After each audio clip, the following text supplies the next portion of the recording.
Okay, so I'm back at it again. I'm in the office and I've been sitting down here, and the exact same thing has played out again. I'm in here about half an hour and I haven't recorded a thing. Okay, I'm 9 seconds in, but I've been in here for 30 minutes and 9 seconds. Now, not all of that 30 minutes was a complete waste. I did get a couple of things Googled, and I have the definition of a few things, and I got a couple of things straight in my head before I started talking. Half an hour was way too fucking much, though. And here's one for you. I found myself thinking about what I was going to say and then saying it out loud, kind of doing a dry run. But my intention in the moment of doing the dry run was just getting out what was in my head. But what happened was, what was in my head, as it often tends to be, is the start of a narrative. So in my head, I said, right, I'll get this paragraph clear in my head, and 5 minutes of talking later, I kind of realised, bollocks, I'm not even fucking recording this. It's fucking waste of time. So again, I just have to constantly remind myself that when I sit down to do something, that I do it and I don't fanny around almost pretending as though I'm doing it. But again, enough fucking frano bashing for the minute. What I'm going to do here is something that I'm thinking about incorporating into the solos moving forward, because I think it's going to be immensely beneficial to me first and foremost, and possibly to people listening. Okay, so I have 5 or 6 pages of notes that I jotted down last night. Now, I'd often do that. I'd often write 10 pages of notes of an evening, okay, or maybe in the morning before I get out of bed, or whenever. And I write loads of notes, and I have thousands of fucking pages of notes, and it's great because whenever I get stuck for something to talk about, say, I can flick through it and I can look at it and I can say, oh yeah, I could talk about this bit, or I could talk about that bit, or I could talk about these two bits together. But the downside of that is, it's like going into a library and skimming through different pages on different books. There's no real continuity, there's no order. So what I'm going to do, or what the thought that's occurring to me now to do moving forward, is whenever I have 5 or 6 pages of notes done, to skim over them like I'm going to do now and flesh them out slightly. Okay, now don't get me wrong, I'm not going to start reading notes, because my notes, a note for me could be 2 words. It could be just mission statement, exclamation mark, exclamation mark, exclamation mark. You know, and that's just to remind me basically when I'm flicking back over the pages, go, oh yeah, fuck, I wanted to talk about mission statements. And I'd say the majority of this is going to be about mission statements because, well, as the recording will unfold, you'll see why. But the idea is, instead of going into a library whereby you're pulling from different books and different topics and different authors from left, right, and centre, if I can just skim over what I've recently written, it will just concretise the ideas in my head and will hopefully bring you guys along with my journey, so you can kind of, so that there's an overarching narrative. So even when I upload 40 solo podcasts in an episode, the first one's on Egypt, the second one's on typewriters, the third one's on the quality of the air in a grow room, the fourth one is on endangered species in the Mongolian jungle. You know, it doesn't matter if each episode is just completely unrelated to the previous one.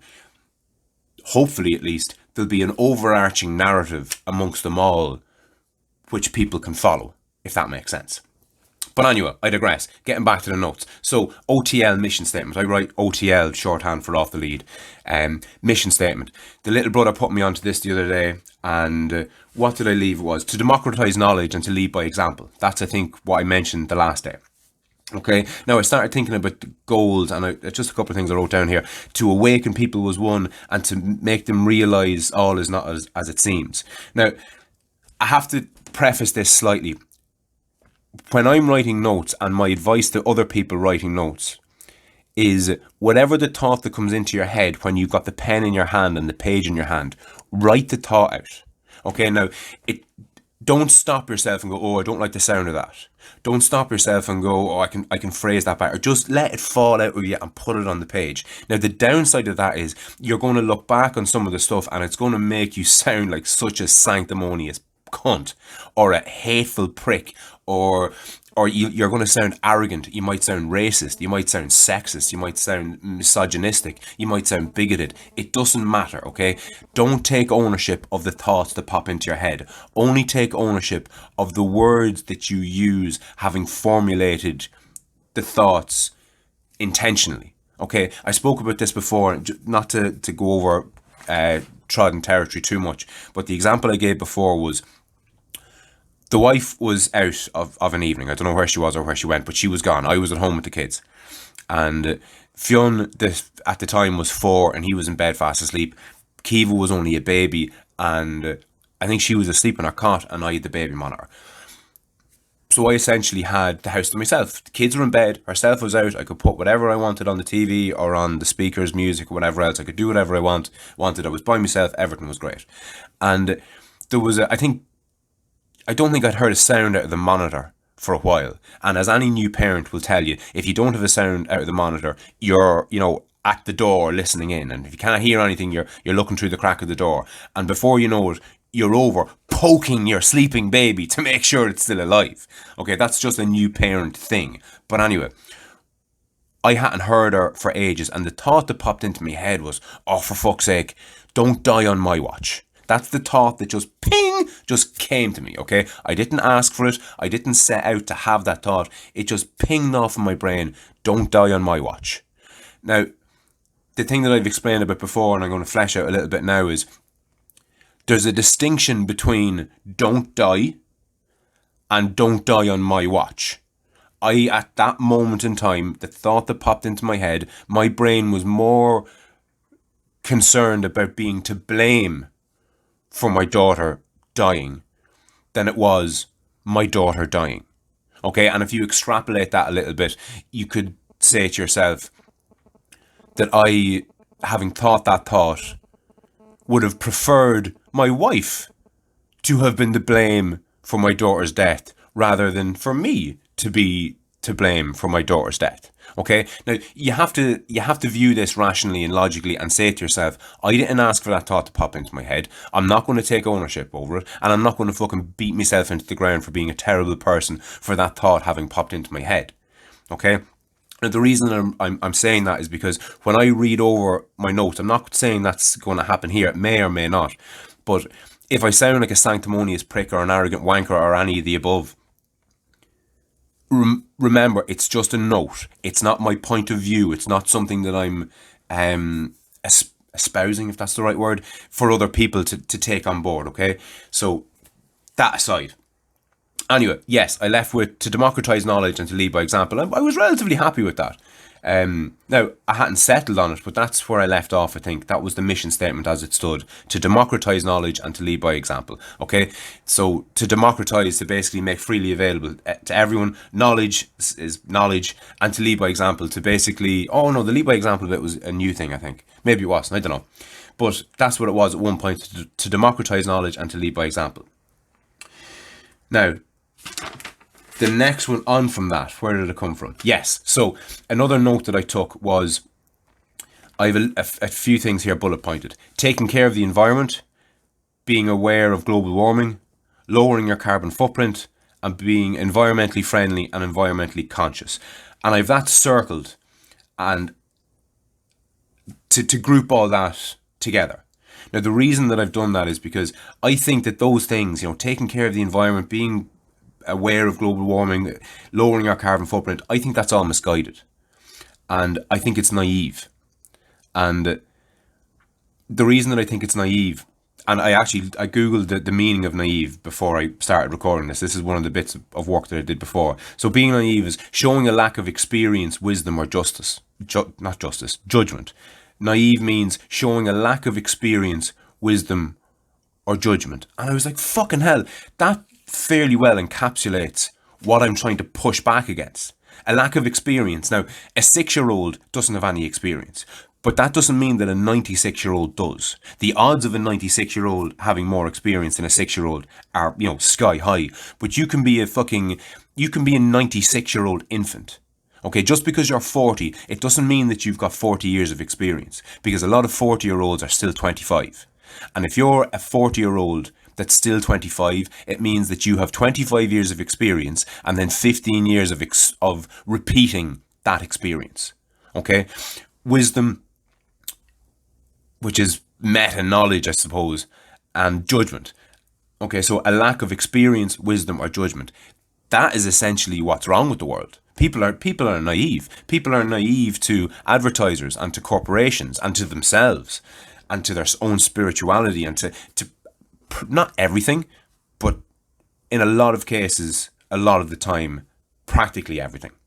And the reason that I'm saying that is the word naive actually ends up bleeding into my most recent mission statement. But just getting back, not getting back, but I just don't want to leave the whole me thinking taking care of the environment essentially is misguided and naive. It is and it isn't. In the sense that it isn't, the fucking planet's on fire. We're in the middle of ecological disaster that was just unimaginable a couple of decades ago, okay? We're wreaking havoc on the planet by emitting far too much CO2 and other greenhouse gases, and by polluting the oceans, and by chopping down the forests and all the rest of it, okay? So don't get me wrong, I'm not anti doing something to promote a better environment and a better ecosystem for ourselves and all the other fucking animals, okay? It's not that. But a better angle to approach that from, I think, is instead of harping on at people about taking care of the environment and stopping polluting, I think a better way to approach this problem is by explaining to people that they don't need the shit that they keep buying, to educate people into not being mindless consumers, okay? I recently was given as a present a cover for a notebook. This is a plug, by the way, for a company called Mishnock, Mishno for the C. Now, I've never spoken to these guys. I'm not getting anything on the back of this, but I just want to throw them in here because they seem to be a pretty cool company.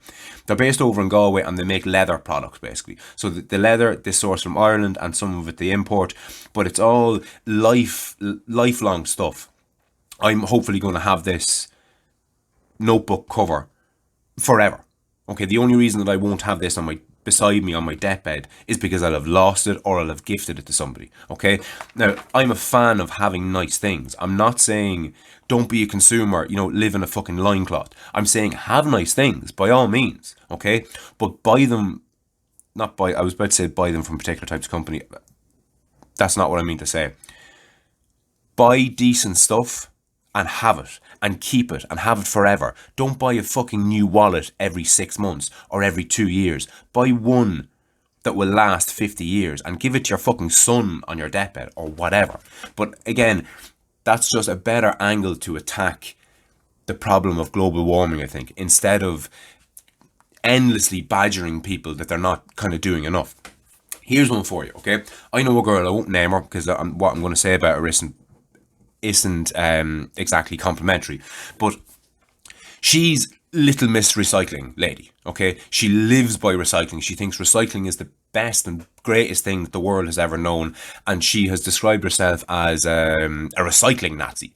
And she's one step removed from coming into your house and going through your fucking bins to see, what shouldn't be in the bin and what shouldn't be in the recycling bin, okay? But the same girl has a wardrobe for every season. The same girl wouldn't be caught dead in the same dress twice. And she doesn't seem to see the mismatch there because she's been fed a narrative of recycling will save the world. And it fucking won't. You can't endlessly be a consumer and think that your recycling of all that consumed goods is going to have some sort of a net positive impact on the climate, okay? Recycling doesn't justify consumerism. But anyway, why am I telling you that recycling doesn't justify consumerism? I'm going through my notes.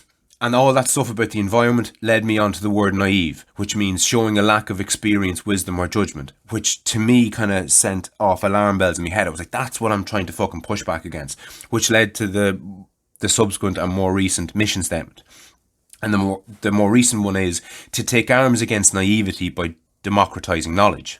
Now, I sent that to two people. I sent it to past guest and friend of the show, Pat O'Reilly, who said it sounded pretentious as fuck and he didn't like it. And I sent it to my brother Aidan my little brother Aidan over in Qatar, who asked me about the mission statement in the first place. And he said, I don't know if most people are sure of what naivety means or democratizing. So in a sentence that's 1, 2, 3, 4, 5, 6, 7, 8. In an 8-word sentence, you're using 2 words, so a quarter of the words in the sentence, he wasn't sure most people would understand. Now, I agree with both of those critiques, okay? I think Patter's right. I think to take arms against naivety by democratizing knowledge is one of the most pretentious things I've ever written. And I also think it's not suitable for a mass audience because, as Aidan so wisely said, I don't think the majority of people would be sure what naivety or democratizing mean. Okay? However, I don't care if it sounds pretentious. And that's another word that I had to look up. Okay? So, pretentious, attempting to impress by affecting greater importance or merit than is actually possessed. Okay, it's thinking too highly of yourself to a degree. And I agree with that, but this is a mission statement. Okay, this is an ideal. It's almost like a secular prayer of sorts in a weird way. It's a guiding star. It's something to. The idea of a mission statement is no matter what you're doing, let's say you've a decision to make. Will you eat salad for lunch or get a fucking takeaway? Let's say that's as mundane as the decision you have to make is. When making a decision with your business, you're often, especially if your business is at a crossroads, then it's of particular importance. Let's say you're deciding, like me at the minute, I'm deciding, should I stay with food service, which is supplying kind of restaurants and hotels and things like that, where the food is served essentially, or should I pivot and hit retail? Because retail's fucking booming. Everybody's at home more, so everybody's doing bigger and bigger shops, and nobody's going to the restaurants or the hotels because nobody can. Okay, so it would make sense for me to pivot my business to retail. But before I made that decision, I'd have to ask myself what my mission statement was. Now, it's cat. I've had a business for 5 years, the Irish microgreens business, and it doesn't have a mission statement.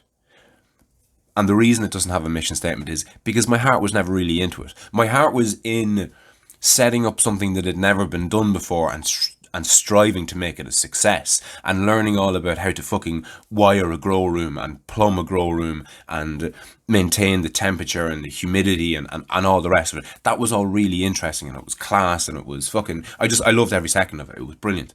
But my heart was never in the business. My heart is in this. It absolutely is in this. So that's why I'm bothering to putting together a mission statement because of how crucially important it is. It wasn't as important to me back in the day when I was setting up that business, and that's why I don't have a mission statement for the Irish microgreens business. And it's why I'm working and will perpetually be working on improving my mission statement for this one.